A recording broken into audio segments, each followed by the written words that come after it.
We are another week closer to meeting our fourth little baby, and I'm still working in the kitchen to get food prepped, the house prepped, everything prepped for his or her arrival coming very, very soon. So I talked to you about this in the last video, how I'm just taking what I'm already making and increasing the quantity just a little bit and saving back, freezing, preserving, canning just a bit of it. So I'm building a slow stash of foods for us to have in those first few weeks to month postpartum. So right here, I'm making some homemade pasta. We were having pasta that night anyway. I was making meatballs with pasta sauce. So instead of just cooking all the noodles right then, I saved back a little extra and am going to dry them, put them in a bag, and save them back for a quick pasta dinner in the postpartum. A lot of this is for my family to eat because I've already mentioned I'll be consuming lots of broths and soups initially, at least for the first 1 to 2 weeks postpartum. So a lot of these things are so my family has food on hand that they can easily make, or I can easily step into the kitchen and whip something together, even up to the first month when I just really want to take it slow in the kitchen and I don't want to be hand rolling pasta while taking care of a newborn and trying to relax. So we love making homemade pasta. I started making it about a year ago. Our family is completely spoiled to homemade pasta now. I still buy pasta at times. I'm not against that. There are times when you need convenience and you don't have time to hand make pasta, but it is really convenient when you build up a stash of extra pasta in your pantry, and it's kind of like having store-bought pasta. You just grab it, put it in a pot of water, and cook it like store-bought pasta, but the taste is phenomenal. So that's what I'm doing here. I'm working on dinner throughout this, and then to preserve it, I just kind of swirl it into a little bird's nest, a pasta bird's nest, and then I'll let it dry in the oven overnight. The oven will be off just with the light on in the oven. Let it dry, pop it into some Ziploc bags the next day, and it will be ready for an easy, quick meal. And I'll continue to add to this stash every time I make pasta. Moving back to the canner, I'm still working through those carrots. I mentioned in the last video, carrots are our vegetable of harvest right now, so I'm still working through all of that. While we're talking about carrots, I'm trying out a new carrot blueberry sausage recipe. So this is a recipe I saw from the blog From Scratch Farmstead, I think is their name. I'll link the recipe below. They're like blueberry sausage bites. They sounds kind of odd to have savory and sweet together, but they are really delicious. They're really good for breakfast, and they're really easy to freeze. So that's what I'm making here, is I'm mixing up the meat, the carrots, the blueberries, the spices, rolling them into little sausage bites. I will go ahead and cook them, and then once they are cooked, let them cool, pop them onto a baking sheet on parchment paper, let them sort of flash freeze, and then I will put them into a bag to have easy access to quick sausage for breakfasts, for my husband to serve the kids and himself, my mom. A lot of this stuff that you see now, these actual meals, are for my family. In the past, I've just eaten what my family ate, but I've decided this time I really want to focus on lots of soups, really easy to digest broths, things like that. I've done that in the past, and a lot of the meals I made for them were those types of foods. My family doesn't really want to eat soup and broth dishes at every single meal, so I'm making them a lot of their normal favorites. So like the pasta, the sausage, I'm making some breads to freeze, I'll be making some meatloaves to freeze, and I will stick to the soups and the broths and the really warming dishes, and they can definitely have that with me, but that's really all I really want to consume, so they can just enjoy these regular foods they're used to consuming. That's what I'm showing you a lot of, is my family's meal prepping, as well as a little bit of mine too, but mine's pretty simple. It's just I make a soup, I can it or freeze it, and that's it. I'm making about 5 different variations of soups for myself to have on hand, frozen or canned in the pantry for easy soup those first few weeks. So you see these freeze very nicely. We can just thaw them, pop them back in the oven or the microwave oven, warm them up, and serve them with eggs, fruit, yogurt for an easy breakfast.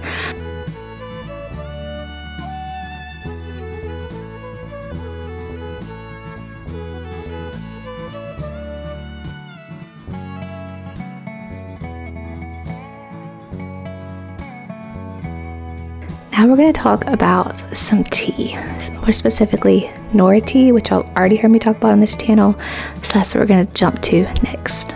talked about NORA tea a lot on this channel. This is a pregnancy tea. It stands for Nettle, Oatstraw, red raspberry, and alfalfa. Well, I need to refill my pre-mixed herbs, so that's what I'm about to do now. Just got in some more red raspberry leaf to refill that jar. You can buy NORA tea already made, like put together, but it's much cheaper to buy your herbs in bulk and then hand mix your herbs like we're about to do now. So I'm gonna fill up some other while I'm doing this job, just to get everything done at once, keeping things stocked and prepared going into the postpartum season. I'm gonna refill all the tea. These are black tea leaves. Maybe the North Lipton tea, where you make sweet tea. Well, this is just the bulk version of that. We buy black tea leaves in bulk, and I brew our tea, sweeten it. So this we make about every day, every other day. These are the ones I don't have to stock nearly as often. Black tea. This one stays out right by the oven because it gets used so much. Chamomile is one that my kids love. It's a very gentle tea. My kids are ever under the weather. Chamomile tea is one that I brew for them quite often. We add a little honey. Very delicious. Most of my teas are from Star West Botanicals or the Frontier Co-op. I just look for the organic brand. Sometimes I go to Mountain Rose Herbs, or sometimes I find a reputable, safe brand on Amazon. Not all tea is the same. You definitely want to look into the company you're getting it from. Don't really recommend Amazon because there's a lot of bad options on Amazon. But like, I can sometimes find Star West Botanicals on Amazon, and this is what I trust. So this is alfalfa. This one's not really that full. This is part of the NORA tea blend that we're about to mix together. But I'm gonna do the refilling first, and then we'll do the NORA tea blend.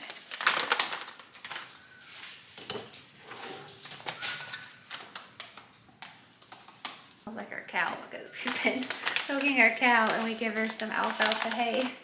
So now the smell will forever remind me of milking a cow. Okay, the next one in the NORA tea is Nettle. This is another good one for kids. You just don't want to brew it as strong. It has so many minerals. It's high in calcium. You just would want to brew a very weaker nettle or sweeten it with honey very well, because it is a stronger flavored tea, but one that I still am teaching my kids to acquire a taste for, just because of how beneficial it is for their health. This is red raspberry. I think many pregnant mamas know about red raspberry sweet tea. This is the one I knew about in my first pregnancy and I drank. And while it does help strengthen and tone the uterus, there are these other ones mixed with it. A really strong combination for pregnancy. Okay, so this last batch of NORA tea that I made a week ago did not have, because I'm going through this really fast now. I'm drinking a quart a day. Did not have any red raspberry leaf added, so I'm going to go ahead and add that, shake, and then we're going to make a new jar in a half-gallon mason jar, because I'm going through this quart-size mix much faster now. So we'll shake that red raspberry in, because this batch had very little red raspberry because I was waiting on it to come in the mail. And then we'll make a larger batch of NORA tea in a larger mason jar, so I'm not refilling this little jar as often. I do increase my NORA tea to a quart a day or more, depending on what I'm craving.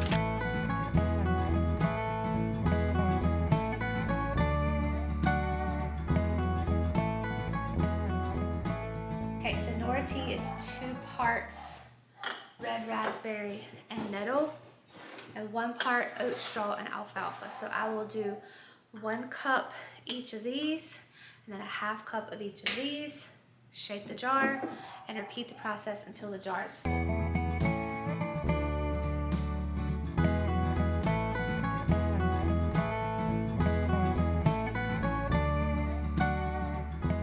Okay, so we have 1 cup each of nettle and red raspberry. Now we're gonna do a half cup of alfalfa and Oatstraw. So we'll shake this.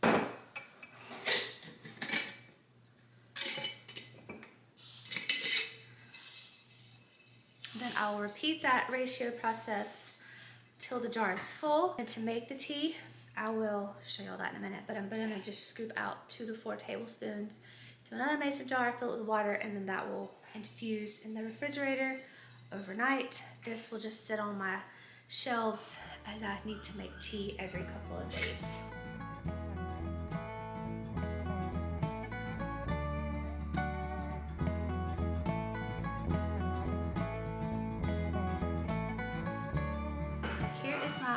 Fully stocked NORA Tea Blend. Like I said, it's much cheaper to pre-buy your herbs in bulk and then just mix it like this and then pull out a few tablespoons as you need to make your tea. If it's easier for you just to buy the pre-made blend, you can find them on, I haven't even looked, but I think you can find them on Etsy, certain like postpartum, like birth websites. I'll try to find some pre-made NORA tea, but like I said, it's much cheaper just to buy the bulk herbs and then pre-mix it like this yourself. It doesn't take much longer. Now we're gonna mix up a NORA tea infusion to have in the fridge so that I can continually be drinking on this. I will have lots of this made for the day of labor as well as into the first several weeks of postpartum. Now, right now I'm drinking it cold. Postpartum, I will drink it warmed because I've talked about this before. It's very important to drink warm liquids in those first few weeks postpartum. This is the one I currently had in the fridge. So I'm just gonna strain this off and drink this now and then make the next blend in here because we are low on half-gallon mason jars now that we're milking our cow, and all of our mason jars are being used for milk.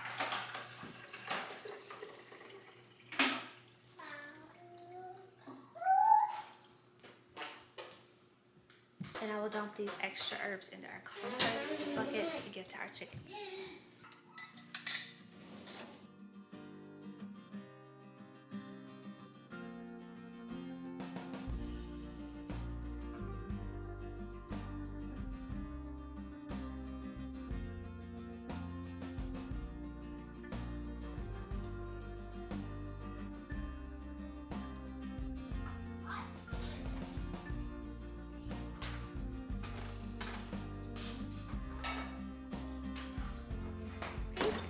Drink it just straight like this, strained. I do like to add a few add-ins. I add this Perfect Supplements chlorella. I used to have some chlorophyll drops, but got this on the big Perfect Supplement sale. This is great to balance iron, copper absorption, so I add a scoop of that. Splash of maple syrup.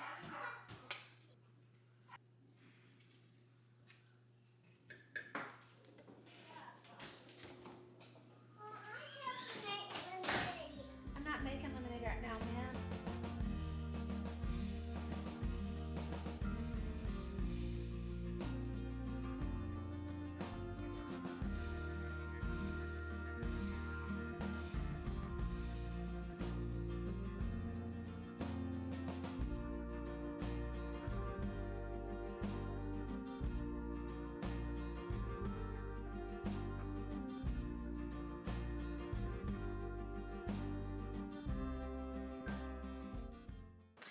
I've been so excited to share this with y'all. I talk a lot about putting things into our body that are going to help us thrive as mothers, as in whatever season of our life we're in, whether we're a mother or not. And I talk a lot about doing that from whole food sources. But y'all know I do believe there's ways to fill in nutritional gaps with certain supplements. These are whole food supplement forms. They are amazing. They are ones that I've already been taking, but I'm excited to share with y'all the brand new launch of the company frtil. I've been following Megan, who is the co-founder. Her and her husband founded the company for quite a while now. She is just the sweetest. They are so knowledgeable. They really care and value the sourcing of their ingredients. There's so many companies in the health and wellness industry today, the supplement industry as well as the holistic industry, where companies are just creating products that they think their customers will want to use. They're not actually putting value in sourcing these ingredients for the products, how their products are created, but frtil is the exact opposite of that. So the 4 products that they just launched today, so when you see this, they'll have been launched a couple of weeks, but they have beef liver. I talk about beef liver all the time. I'm putting beef liver into our meals in like shredded form.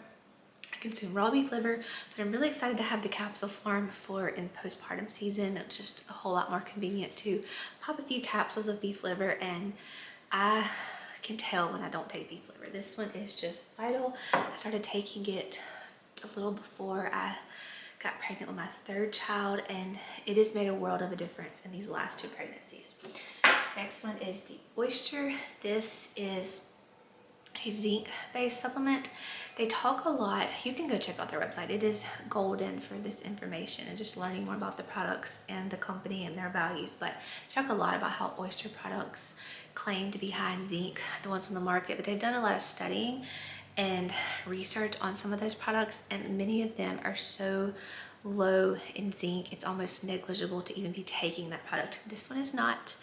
Amazing.